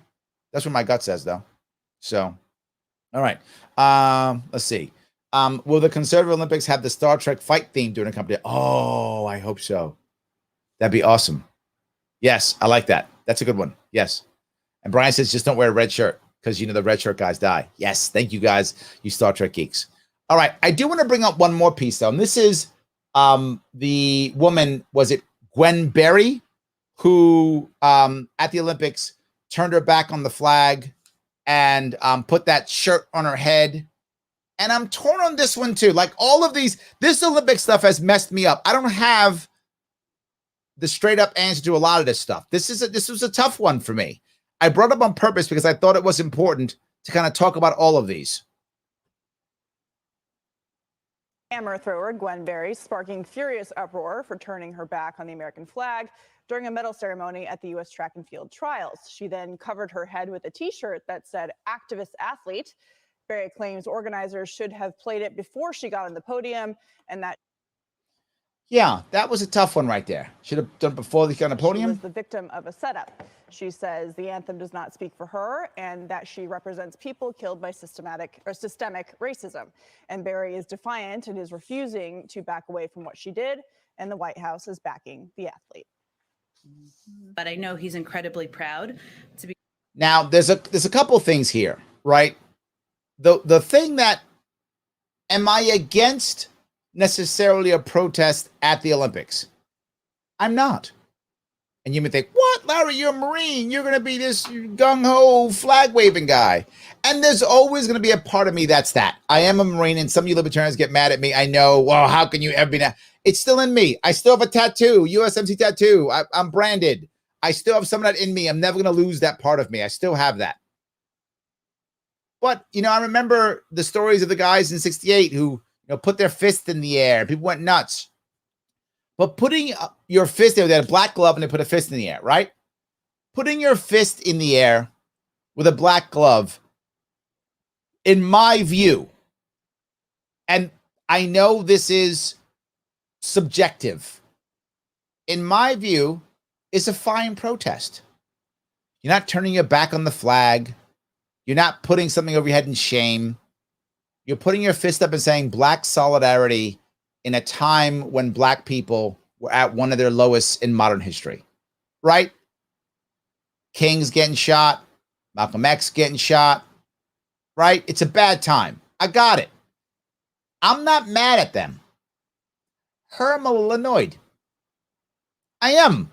I'm a little annoyed. And I'm a little annoyed for two reasons. For those people at the Olympics then, they just decided to just show some solidarity. They didn't say America sucks. They didn't turn their back on it, any of that stuff. They just showed solidarity and still liked America and thought America was still a great country. Just thought, I'm going to show you there's an issue here. We got a problem in America right now. Maybe not the best, maybe we're upset, but not crazy. I feel like this one was worse. Maybe I'm older. Maybe I got too much Marine in me, but I feel like it was worse. And the reason is, if you turn your back on the flag, which is fine. I'm not against turning your back on the flag. I'm not against you burn the flag. I'm not. Do what you got to do. Whatever, your free speech. But you've decided. This goes back to the weed thing. You've decided. You made a decision. You're going to represent America at the Olympics. You're going to march with the flag, right? Don't they all march together? You're going to wear the colors of the flag. You're saying you're going to do this. You know that if you win a medal, they played the anthem. You know that. You know they raised the flags. It's not like that's a surprise. They didn't just make that rule all of a sudden. You knew it. And that's the rules. And you knew it was going to happen. And now you're mad? You turn your back and you're mad and put a thing on your head? It seems selfish and silly and wrong to me. Now, if she had got up there and maybe put a T-shirt on that said activist athlete, Fox News would still be angry, but I wouldn't. I wouldn't be angry. Fox News would still be mad if she put a shirt on that said activist, whatever, athlete. They'd be mad. How dare you, the troops, or whatever they would say. That's what Fox News says. I got it. Wouldn't be mad. They're like, okay, you're an activist. Do your thing. But you're not turning your back. You're not doing that stuff. And you're still with the America thing. I'm fine with that. Am I wrong on this one? I mean, I know some libertarians are going to be mad at me and go, wow, who cares? I care. And what I hate worse is the White House didn't even say that, just jumped on board. Just jumped on board. Listen to the White House. An American and has great respect. Proud to be an American and has. So the president's proud to be an American. Like you thought he wasn't? You had to say that? If you got to say that, that should tell you something. If you have to say, well, the president's proud to be an American. If you got to say that, that's a problem. Hold on. has great respect for the anthem and all that it represents, especially for our men and women serving in uniform all around. Stop the men and women serving in uniform all around. That part drives me crazy. So the flag and the anthem means American imperialism. Stop that. I mean, it does. But I don't want it to mean that. So no. Just say it should represent the Constitution and the nation that's supposed to be about freedom. That would be better than everything's about veterans. And I'm a veteran. But it's not all about veterans, right? She did what I think is a bad protest. Doesn't mean all of a sudden every veteran all of a sudden, oh, I feel a disturbance in the patriotic force. I think someone did a bad protest. No, veterans don't feel that. I didn't all of a sudden get hurt by that. Didn't affect me at all. The world. He would also say, of course, that part of that pride in our country means recognizing there are moments where we are, as a country, haven't lived up to our highest ideals. Why would you say that? Like, why would... And it means respecting the right of people granted to them in the Constitution to peacefully protest. So, Jesse, the question... Oh, my God. That wasn't good. I hate when I'm like, supporting Fox News. But I am. I guess I am. I mean, that was a bad way of handling it, right? That was a bad way of handling it. It wasn't the right answer. That was a bad way of handling it. Just my view. I don't know. I'm going to take some comments. You guys might beat me up about this one. So, but yeah, I'm going to keep going down. All right. Let's see here. Let's see. Did you do the built different thing? Her body is just built different compared to cisgender women. You played the built different game. Yes. All right. Just curious though, what if a biological woman beats the New Zealander? I wonder what that would do to our debate. I don't think it actually matters. It doesn't matter. If the New Zealander loses everything, right? It's possible. And again, I don't know Laurel at all. The first time I've heard of her is this week. She may be an amazingly hardcore athlete. Her people are going to say she's a hardcore athlete no matter what. I mean, but she might not be. She might be a terrible athlete. What if she's really pretty lazy and not a good athlete? In which case, to my point earlier, I believe a woman would beat her, right? A lazy male will be beaten by a hard-charging female. That's for sure. So maybe Laurel's lazy. I don't know that, right? Maybe she's like, I used to be a man, so I'm powerful. Who knows? If that's the case, she'll be beat by a cisgender woman. But if it's not the case, she's probably going to win. But either way, it's still unfair. The outcome, in my view, in this case, isn't the issue. It's did we start fairly? And I feel like we didn't. And it's possible that a cisgender woman might beat her. Could happen. Absolutely could happen. So maybe. All right. Let's see here. Well, he did refer to Star Trek, not Star Trek Next Generation. That's true. Star Trek. Yes, that's true. Thank you, Brian, for paying attention. There is a difference. Yes. But Captain Sisko was pretty cool. I do think Captain Sisko was cool of all the Star Treks. I do think he was pretty cool. I do. Especially when he was bald with the goatee. It was like super cool. But anyway, back in the day. So, all right. Let me see if I can do this here real fast. All right. I am an average male and any female Olympian could defeat me. Yeah, see, I'm kind of with you, Steve, right? I mean, Olympic level athletes, male or female, are far stronger than average Joe Schmoes like you and I. I mean, yes, absolutely, yes. Roy, transgender have to take hormones to change their body. Is that a performance advantage?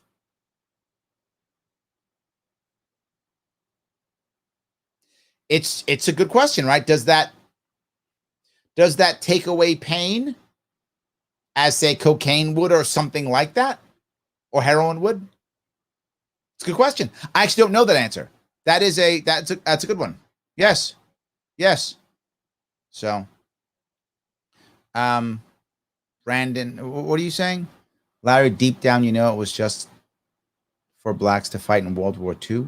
What? Oh, for my thing. Brandon, you pulling this out now? Did I say it wasn't?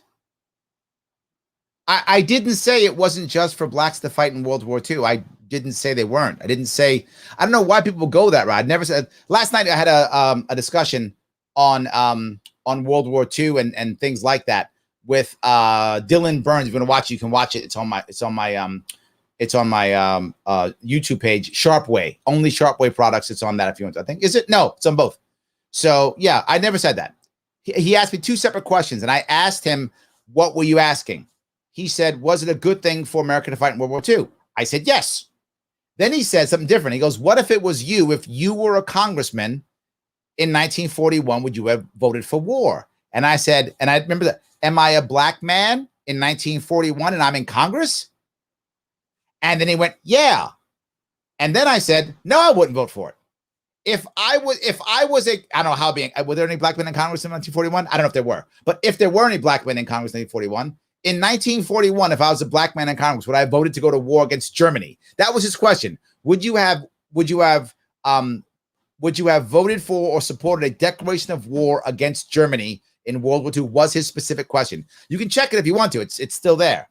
And I said, no. If I was a black man in 1941 and they wanted to go to war against Germany. For those who don't know, America didn't declare war against Germany. Germany declared war on America. And he was saying, wouldn't you want to declare war on Germany if you were in Congress? And I was like, if I'm a black man in 1941, I got a segregated military still. I got a segregated of government still. I don't know how I got into Congress if I'm a black man in 1941, but somehow I got into Congress. And I'm going to care about fighting World War II? Of course I wouldn't if I was that person. Now I'm saying, yes, it was a good idea. I'm happy we fought in World War II. It was a good idea. But what I'm saying, the question he asked me was, if I was there in Congress and I was specific, remember what I said? Are you saying I'm a black man in Congress in 1941? And he said, yes. And I said, in that case, no, I wouldn't have wanted war with Germany. Why would I? So I can send a segregated military across to fight? Why would I encourage that if I was a black man in 1941? I wouldn't have. I was being honest. So anyway, that's the issue. Is that clearer? I don't know if that was or not.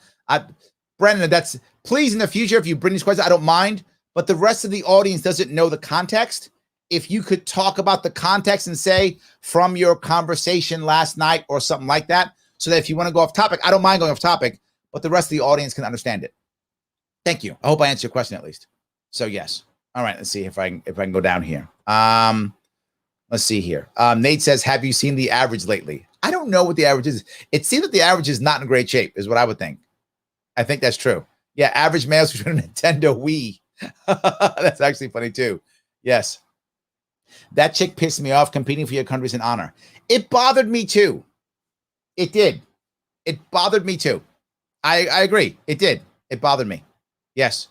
So, Tom says, I love the 68 protest, but one seems a little hypocritical, but whatever her choice. Yeah. I agree. Yes. Adam says, Larry, I know what going to be your highest rated show. Can we please do libertarian Star Trek philosophy show and argue why every other government is authoritarian except for the Romulan Senate? Very good. I like that. Okay. I got to think about that. Yes. Why doesn't she represent other countries in the Olympics? Well, it's funny. You can. That does happen. Particularly the smaller countries. They actually literally like you buy citizenship. This is a real thing. Like the UAE or Qatar, you can go there and just say, hey, can I be a citizen? Will you be in the Olympics? Yes. You're a citizen because we say so. Yes, absolutely. Although turning your back to the flag is actually your First Amendment, I see that's hypocrisy because the protection and defense of that flag is to protect the exercise of said right to protest. Yeah, and the thing that does bug me about this one, John, is you literally know that's going to happen, right? Like you've chosen to represent the country, to do this. You know that if you win a medal, they're going to show your flag and they're going to play your anthem. This is not like everybody knows this. If you didn't want that to happen, you probably either shouldn't have competed or you probably shouldn't have won a medal or something, or you should have prepared for this or something. She's mad. They ambushed her. No, that's what you always do. That's the thing. She should have just maybe wore that shirt or something. And then fine, you wear the shirt and we all get it. And the difference is if she had just worn the shirt, and this is the part that bothers me. If she had just wore the shirt, what would we be talking about? The shirt. We would. Can't believe she wore that shirt. Says activism, blah, blah, blah. Be talking about the shirt. Now what are we talking about? Her. This is the same as the woman who did the Tour de France and broke the event. Me. What'd you say, Queenia, we got to cancel selfie culture. Yeah, this too. Me. That's what this wound up becoming, right? It became me, right? With Gwen, it became me. Not if she just wore the shirt. John, you and I right now be talking about that shirt, not about her. Dixie says the flag does not represent the military. Yeah, each branch has their own flag. Yep, the flag represents the country and all the good and bad that is part of this country. Yes. Can we please stop trying to use the military as an excuse to guilt trip those who disrespect the flag as a form of protest? I would like that very much. Yes. This White House also a freaking joke. I mean, do you really want to back this? Tom says, great story behind the 68 protest. Australian wanted to participate and was given a glove. He was ostracized in his country for a long time, never regretted it. Yeah, it's a glove, man. It was powerful. It was like, we're together. It's a problem, but we're together. That was strength, right? I know some people hate it still to this day. Some people hated it then. I don't hate that one. I wish she had done that. I'd have applauded her. I'd be like, yeah, I'd applauded her. Yes. David says, if a politician says they're proud to be an American, they're looking for votes. Yeah. Just pandering. Yeah, absolutely. I mean, yeah, you shouldn't have to say that, right? You really shouldn't have to say that. So, yeah. All right. All you need to do is kiss some babies and you're good. Is that how that works? Yes. I love that. Paula says, yeah, Kaepernick was not representing the U.S. on the world stage. Correct. Yes. Yeah. And he did not turn his back on the flag. Will Berry turn down endorsement paid to her in U.S. currency? Yeah, I agree with what you're saying, Larry. I know. I think it's too far. And she's not. Is it really a protest? It's going to sound cruel if it's about you, right? Like, what's her thing? Systemic racism? That's her thing. Okay, great. What's your policy? What's the thing we're stopping? Is that what it is? I don't know. I don't know. Steve says, I do feel that today's protesters don't want to change one policy. Yeah, perfect. Or change the rest of the U.S. They simply want the country punished for past ills and replaced. Saying this as someone who wouldn't mind starting over in a peaceful way, of course. Yes. So, yes, FBI, Steve and I are speaking about peaceful only. Right, Steve? Peaceful. Thank you. Yes. John says, I have no issue with the protest. I find it hypocritical, and it does make us look bad on the national stage. Even a Korean immigrant said she would be executed in her old country. Wow. Wow. Larry, you are competing to represent your country. If you have issue with your country, then deal with them in another forum. Yes. Yes. Semper Fi, Larry. 27 years USMC retired. Look at you, brother. Awesome, Roy. Semper Fi, man. Semper Fi. So, yeah, absolutely. Let's see here if I can grab this one. Paula says, I don't really care one way or another if Laurel Hubbard competes as a man or a woman. I don't care if RuPaul sings the national anthem. My concern is how people who have concerns about the fairness to kids being shut down and bullied into submission, whatever side of the issue happen to be on. That too. Yes. Which is why I brought this up. Right? I'm sure everyone, when they first probably saw me talk about this, thought, oh, Larry will just be like pro everything. And I am and I'm not. I think this is a nuanced issue. And I think we have to talk about both sides of this because I think it is a nuanced issue. I really do. I think this is not just a left or right issue at all. I really do think it is a nuanced issue. So speaking of nuance, I do want you to do me a favor. Please go take the world's smallest political quiz. It does matter. My sponsors, they're the ones who help move this forward. If you click the link that's in the description and you go to the link tree and see all the cool things we have, that's all because my sponsors help to pay for that. So please keep my sponsors happy. Go take the world's smallest political quiz. When you're done taking it, it's like a minute, maybe 2 minutes max. It's done. You've taken it. Once you've taken it, please share it.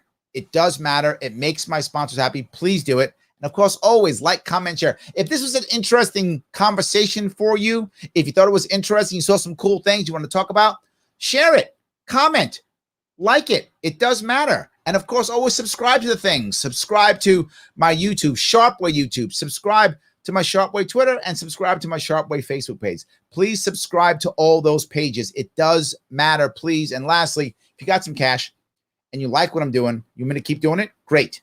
Patreon.com/Sharpeway. Sharpe way. Throw me $10 a month so I can keep doing this. The more I get, the more I can promote, the bigger I can get, the more I can do cool stuff.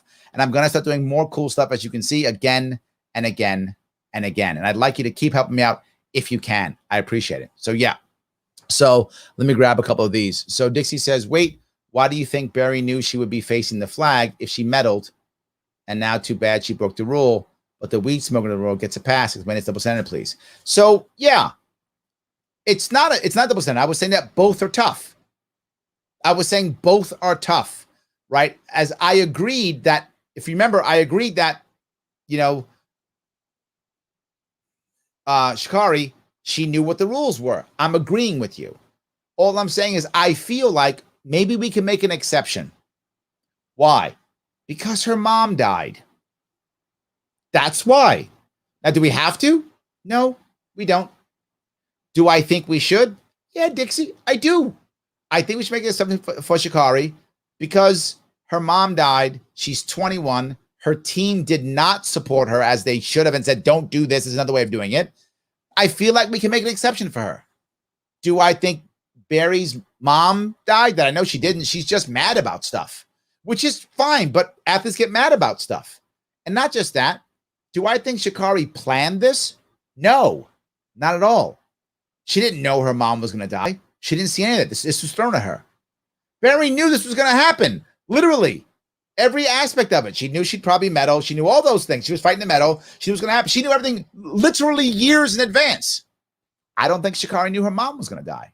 So that is why I think there's a difference. And I'm not saying she gets a pass, an exception. That's why I think that, Dixie. If that makes any sense. That's where my head is on that. But you are right. They both broke the rule. Agreed. It's a problem in both cases. I'm saying I think there's an exception because of the circumstances. I hope that at least, even if you disagree, I hope at least it answered your question at least. I hope it did at least. So we'll see. Rochelle says, since 1870, when Senator Hiram Revels of Mississippi and the Representative Joseph Rainey of South Carolina became the first African-American to serve in Congress. Yeah, but after Reconstruction, they were all thrown out because of voter rules and registration rules and all types of Jim Crow laws. They were all thrown out. So I don't know if in 1941 there were actually any black members of Congress. There may have been. I actually don't know. My assumption would be no, but I don't know that to be true. There may have been some congressmen out of Harlem or something, or other black neighborhoods. It's possible. I just don't know enough about that time period to know if there were any black congressmen or not. I think that, but you know what? I'm going to look it up now. I got some homework to do right now. So I appreciate that. I hope I answered your question. I hope I answered all your questions. I hope it was a good and interesting and fun show. Guys, I want you to have an amazing long weekend. Please enjoy the weekend. Enjoy your Independence Day weekend. For those of you who are celebrating, please don't blow off your hands with fireworks. Please have a good time instead. Eat some good food, and I will see you all next week.